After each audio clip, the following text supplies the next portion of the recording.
Step back one more time in order to going over the selection object in SketchUp.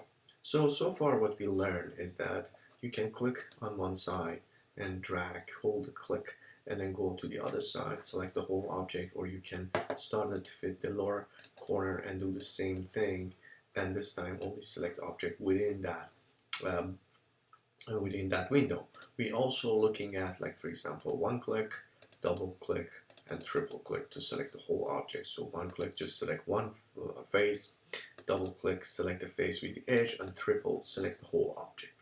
But in addition to that, we have other options in order to select face or edge of, like, for example, a geometry that we have on hand. So let's say, for example, if I click on this object, its face, when I right click on it, you see that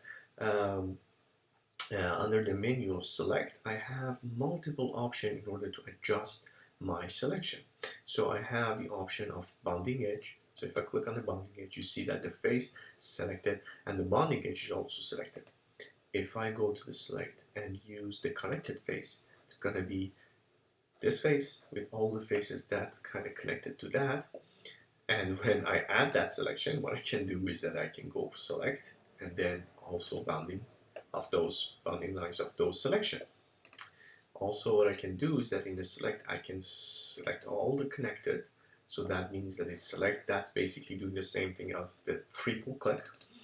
And one thing that we're gonna get over later on is the layering and also material, which is basically if you have a material within your scene, it's going to select all the same material. It's going to be very helpful because sometimes in your selection you might want to change some of the features of your material or changing some features of the object within the same layer, and that basically is going to become very helpful while you're working in SketchUp.